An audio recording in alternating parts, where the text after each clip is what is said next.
नमस्कार। तो हम विसर्ग संधि में चल रहे थे। विसर्ग संधि की 2 संधियां हो चुकी थी, उत्व यानी विसर्ग का ओ और रत्व विसर्ग का रा। अब तीसरी संधि है सत्व। सत्व में क्या है, विसर्ग का सा हो जाता है, विसर्जनीय से सा, विसर्ग का सा। तो हमें कैसे देखना है कि किस तरह से विसर्ग का सा होगा, कौन सा सा, क्योंकि तीनों सा बनते हैं यहाँ, कब कौन सा सा लगेगा इस चीज का भी ध्यान रखना है। तो यहाँ देख लें एक बार इसका नियम, इसका नियम क्या है। नियम ये है कि विसर्ग के बाद पहले हो विसर्ग और विसर्ग के बाद वर्ग का पहला या दूसरा वर्ण हो,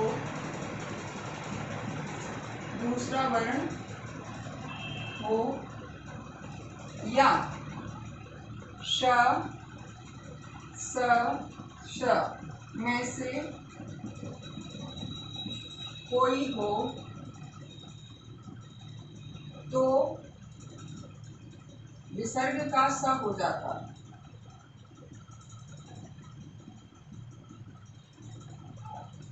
अब विसर्ग का सा कोई सा भी बन सकता है, यहाँ ये भी हो सकता है, ये भी हो सकता है और ये भी हो सकता है, विसर्ग का सा हो जाता है। तो देख लें इसका नियम एक बार कि विसर्ग का सा कैसे होगा।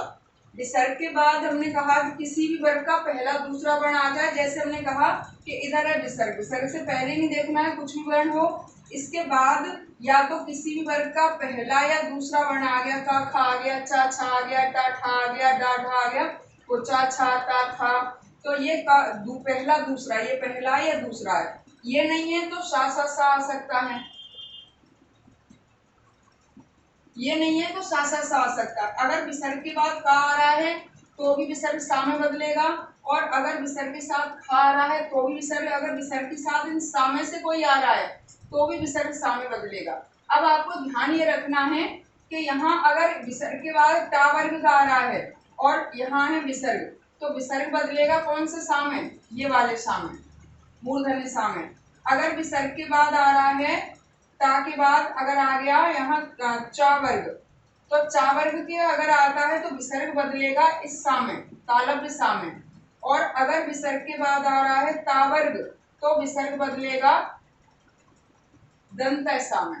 तो ये आपको ध्यान रखना है कि टा चा ता, टा वर्ग के साथ हमेशा ये सा लगता है, चा वर्ग के साथ हमेशा ये सा लगता है और ता वर्ग के साथ हमेशा ये सा लगता है। तो इनके अनुसार आपको इस तरह से लगाने हैं। अगर सा आ रहे हैं, जैसे विसर्ग के बाद ये सा आ गया तो विसर्ग इसी सा में बदलेगा, विसर्ग के बाद ये सा आ रहा है तो विसर्ग इसी सा में बदलेगा, आधा रहेगा, और विसर्ग के बाद ये सा आ रहा है तो ये सा रहेगा। तो आपको बस यहाँ इसका ध्यान रखना है इन चीजों का कि यहाँ विसर्ग के बाद हमें क्या देखना है कि किसी भी वर्ग का पहला या दूसरा वर्ण आ जाए, का खा, चा छा, टा ठा या ता था या पा फा, कोई भी वर्ग का पहला दूसरा या फिर सा में से कोई आ जाता है तो विसर्ग सा में बदल जाता है। अब आपको बस ध्यान इतना रखना है कि हमें कब कौन से सा में परिवर्तित करना है। अब यहाँ देखें वर्ग का पहला या दूसरा वर्ण है तो सा में हो जाता है। अब का वर्ग के साथ कोई सा भी सा लग सकता है, शब्द के अनुसार आता है। टा वर्ग के साथ ये है, चा वर्ग के साथ ये है और ता वर्ग के साथ ये है। पा वर्ग के साथ भी कोई सा भी सा आ सकता है। और सा का नियम है कि जो सा है वही सा रहेगा, यानी विसर्ग के बाद जो सा है तो विसर्ग उसी सा में बदल जाएगा। तो ये तो है इसका नियम। अब हम देख लेते हैं आगे इसके उदाहरण। अब हम देख लेते हैं इसके उदाहरण, और आप उदाहरण में एक बार देखेंगे या तो डबल सा आ रहा है या फिर शब्दों के साथ आधा सा आ रहा है, ये विसर्ग संधि का है। अब ये टेट में आया था, आपने देखा होगा निस्सीम, निस्सीम सी टेट में शायद आया था। सी टेट में यह दिया गया है निस्सीम किस संधि का उदाहरण है। तो यहाँ डबल सा देख कर ही एक पूरा एक आधा आपको बता देना है विसर्ग का है, तो ज्यादातर ये विसर्ग संधि के हैं निस्सीम। अब हमें करना क्या है कि ये विसर्ग जो सा है इसके साथ विसर्ग के रूप में हो जाएगा सीम, इधर है तो यहाँ निह धन सीम। अब यहाँ विसर्ग इस सा में बदला क्योंकि विसर्ग के बाद ये सा है तो विसर्ग इसी सा में बदल गया, निस्सीम। अब इसी तरह से दुस्साहस सा, तो यहाँ भी दुह धन साहस, यहाँ भी ये सा है तो इसी सा में बदल देना है हमें, विसर्ग को जो सा होगा उसी सा में बदल देना, दुस्साहस। यहाँ दुष्चरित्र, अब दुह और चरित्र। अब यहाँ हमने बताया कि चा के साथ कौन सा सा लगता है, चा के साथ लगता है तालव्य सा, तालु वाला सा, ये वाला। तो यहाँ दा के बाद ये आ जाएगा विसर्ग का सा, दुष्चरित्र।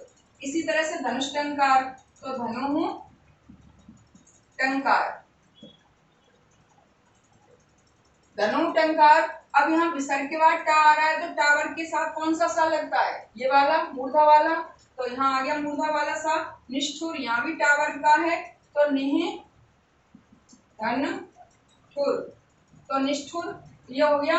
अब दुशासन, दुह धन शासन।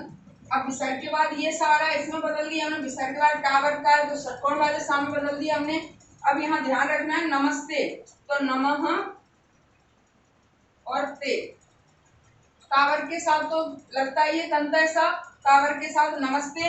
अब इसी में ये नमस्कार पुरस्कार वाले अगर पूछे जाते हैं तो ये भी इसी के अंतर्गत आते हैं, विसर्ग के अंतर्गत। यहाँ देख लें एक बार कि नमस्कार, अगर ये उदाहरण आया तो यहाँ नमः धनकार। इसी तरह से पुरस्कार, तो पुरः धनकार। और इसी तरह तिरस्कार, तो तिरः धनकार। और अयस्कार, तो अयः धनकार, अयस्कार। तो ध्यान रखें आप कि ये डबल सा वाले उदाहरण और चा के साथ सा है, टा के साथ है, का के साथ है, ये सा वाले उदाहरण विसर्ग संधि के हैं। और बस आपको ये वर्ग अलग करके जो आधा सा है उसे विसर्ग में बदल देना है, ये है इसका। तो यहाँ ये पूरे होते हैं, लेकिन एक संधि और इसकी बाकी रह गई है जो है लोप संधि के नाम से जानी जाती है। तो यहाँ विसर्ग का लोप हो भी जाता है, कुछ अपवाद है जिनमें विसर्ग का लोप नहीं भी होता है। तो एक दो उदाहरण इनके और देख लेते हैं हम, बाकी संधियां समाप्त है, इसके बाद रस पढ़ेंगे। तो देख लें। धन्यवाद।